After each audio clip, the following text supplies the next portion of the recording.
नमस्कार दोस्तों, स्वागत है आप सभी का हमारे YouTube channel crack the competition में। दोस्तों, दिल्ली पुलिस कांस्टेबल के लिए आज की इस वीडियो लेक्चर में हम जीके का प्रैक्टिस सेट नंबर 4 आपके साथ डिस्कस करेंगे, जिसमें कि काफ़ी इंपॉर्टेंट क्वेश्चंस इंक्लूड किए गए हैं जो कि आपके आने वाले दिल्ली पुलिस कांस्टेबल के एग्ज़ाम में आपको देखने को मिल सकते हैं। इसीलिए वीडियो को अंत तक देखिए। इसमें सभी क्वेश्चंस आपको हिंदी और इंग्लिश दोनों लैंग्वेज में अपीयर होंगे और इनकी पीडीएफ के लिए आप हमारे टेलीग्राम ग्रुप को ज्वाइन कर सकते हैं, जिसका लिंक डिस्क्रिप्शन बॉक्स में दिया हुआ है। दोस्तों, क्वेश्चन प्रीवियस ईयर्स के पेपर से लिए गए हैं जिनके पूछने की संभावनाएं बहुत ज़्यादा हैं। तो शुरू करते हैं आज का पहला प्रश्न। पहला प्रश्न है, who decides disputes regarding disqualification of members of parliament. तो जो सांसद होते हैं, मेंबर्स ऑफ पार्लियामेंट होते हैं, उनकी अयोग्यता संबंधित विवादों का फैसला किसके द्वारा किया जाता है? तो इसका आंसर है option number D, the president in consultation with the election commission. तो प्रेसिडेंट जो है वो चुनाव आयोग से परामर्श लेता है कि क्या ये मेंबर ऑफ पार्लियामेंट अयोग्य है या फिर नहीं है। तो ऑप्शन नंबर डी इसका राइट आंसर हो जाएगा। अगला क्वेश्चन है, in whose consultation does the president convene and prorogue all sessions of parliament. तो राष्ट्रपति किसके परामर्श से में संसद के सभी सत्र आयोजित कर सकता है और स्थगित कर सकता है? तो इसका आंसर होगा द काउंसिल ऑफ मिनिस्टर्स। मंत्री परिषद के से पहले कंसल्ट करेगा, देन उसके बाद संसद के सत्र को आयोजित और स्थगित कर सकता है। तो ऑप्शन नंबर डी इसका राइट आंसर है। अगला क्वेश्चन है, equinox occurs when the sun is vertically above. तो दोस्तों, इक्विनॉक्स सबसे पहले होता क्या है? दोस्तों, वर्ष में 2 दिन 20 मार्च और 22 सितंबर को जो सूर्य होता है वो इक्वेटर के ठीक ऊपर होता है। तो इसका आंसर क्या हो जाएगा? ऑप्शन नंबर डी, भूमध्य रेखा के ठीक ऊपर होता है, जिस कारण दिन और रात जो है वो बराबर होते हैं। तो इन्हें इक्विनॉक्स डे कहा जाता है, विश्व दिन। तो विश्व तब होता है जब सूर्य जो है वो इक्वेटर के ठीक ऊपर होता है। ठीक है दोस्तों, ऑप्शन नंबर डी इसका राइट आंसर है। अगला क्वेश्चन है, the tropic of passes almost half way through India. तो कौन सी रेखा जो है भारत को लगभग बीचों बीच काटती है या भारत के मध्य से गुजरती है? तो इसका आंसर है ट्रॉपिक ऑफ कैंसर, यानी कि कर्क रेखा। कर्क रेखा दोस्तों भारत के बीचों बीच 8 राज्यों से होकर गुजरती है।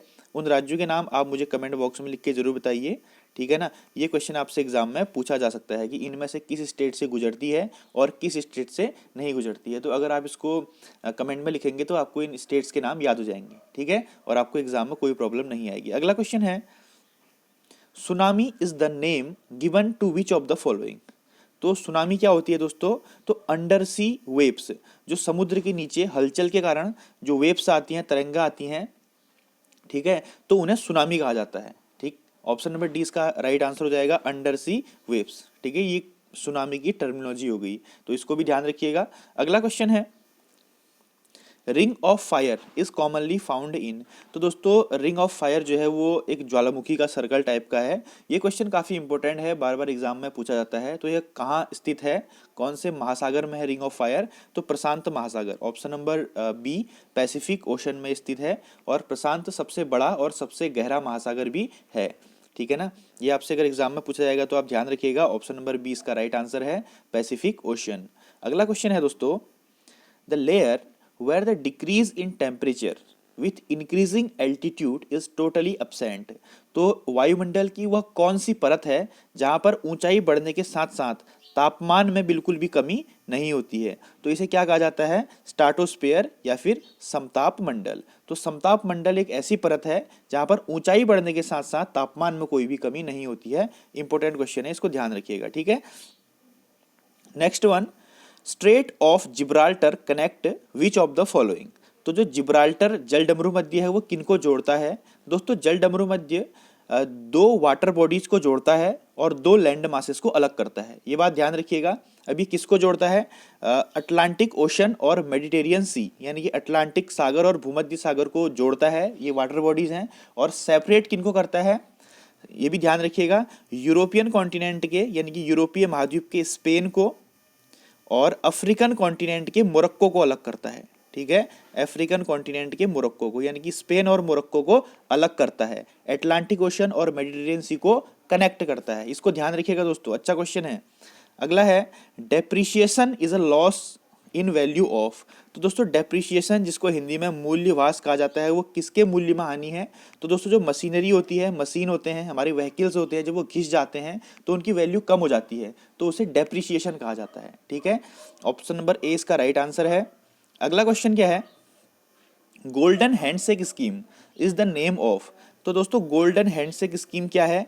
तो वॉलेंट्री रिटायरमेंट स्कीम, यानी कि वीआरएस आपने सुना होगा। कोई गवर्नमेंट जॉब का आदमी है वो वीआरएस ले लेता है, या प्राइवेट जॉब का आदमी है वो अपने तय समय सीमा से पहले वीआरएस ले लेता है, नौकरी छोड़ देता है, तो उसे स्वैच्छिक सेवानिवृत्ति योजना बोलते हैं, कि अपने मन से रिटायरमेंट ले रहे हैं। ठीक है, ऑप्शन नंबर ए इसका राइट आंसर है। गोल्डन हैंडशेक स्कीम से आप याद रखिए वीआरएस स्कीम। ठीक है दोस्तों, अगला क्वेश्चन है, विच of the following is present in maximum amount in acid rain. तो अम्लीय वर्षा होती है, ज़्यादा प्रदूषण के कारण जो है वायुमंडल में जब हानिकारक गैसें आ जाती है तो वो रेन के साथ नीचे आ जाती हैं, तो उसमें सबसे अधिक मात्रा में क्या प्रेजेंट होता है दोस्तों? ठीक है, इसका आंसर है H2SO4 सल्फ्यूरिक एसिड। और ये बहुत ही हार्मफुल होती है, ये हमारे स्किन में ब्लिस्टर्स कॉज कर देती है, स्किन प्रॉब्लम्स होती है, हमारे बाल झड़ने लग जाते हैं अगर हम इस एसिड रेन में भीगेंगे तो। ठीक है, और जिसकी ताजमहल है और अन्य जो हमारी हिस्टोरिक चीज़ें हैं वो खराब हो रही हैं। तो ऑप्शन नंबर 20 का राइट आंसर है H2SO4 सल्फ्यूरिक एसिड। एक मिनट, अगला क्वेश्चन है दोस्तों, the study of fungi is also known as. तो कवकों के अध्ययन को क्या कहा जाता है? तो इसको माइकोलॉजी कहा जाता है। ठीक है, ऑप्शन नंबर सी इसका राइट आंसर है। और कोशिकाओं के अध्ययन को क्या कहता है? साइटोलॉजी कहा जाता है। ठीक है, इसको भी ध्यान रखिएगा। तो कवकों के अध्ययन को माइकोलॉजी कहा जाता है। अगला क्वेश्चन है, अगला सवाल है दोस्तों, plant cell wall is made up of. तो जो वनस्पति कोशिका भित्ति होती है, प्लांट की सेल वॉल होती है, वो किसकी बनी होती है? तो प्लांट की सेल वॉल सेलुलोज की बनी हुई होती है, तो इसको ध्यान रखिएगा। Plant cell wall is made up of cellulose. ठीक है, अगला क्वेश्चन है, Equus burchelli is the scientific name of. तो दोस्तों जहां पर आपको फ्रंट में एक्वस दिख जाएगा तो आप समझ लेना कि ये जेब्रा से संबंधित है। तो एक्वस बर्चेली जेब्रा की एक प्रजाति होती है, तो इसका आंसर क्या हो जाएगा? ऑप्शन नंबर ए, जेब्रा आप सभी ने देखा होगा, जेड फॉर। अगला क्वेश्चन है, which among the following books is written by Nelson Mandela. तो नेल्सन मंडेला को आप सभी जानते होंगे, ये दक्षिण अफ्रीका के पूर्व राष्ट्रपति थे और अश्वेतों के लिए इन्होंने बहुत लड़ाइयाँ लड़ी। तो नेल्सन मंडेला ने कौन सी बुक लिखी? ये बहुत ही फेमस बुक है, तो लॉन्ग वॉक टू फ्रीडम। ठीक है, नेल्सन मंडेला द्वारा लिखी गई पुस्तक है लॉन्ग वॉक टू फ्रीडम। ये लगातार एग्जामों में पूछी जाती है। और दोस्तों नेल्सन मंडेला से 2-3 चीज़ें याद रखिए। ये दक्षिण अफ्रीका के पूर्व राष्ट्रपति थे। 1993 में इनको शांति के क्षेत्र में नोबेल पुरस्कार दिया गया। ठीक है, पीस के क्षेत्र में इनको नोबेल पुरस्कार दिया गया, शांति के क्षेत्र में। और एक इंपॉर्टेंट चीज़ और है, 1990 में 1990 में इनको भारत का सर्वोच्च सम्मान भारत रत्न भी दिया गया।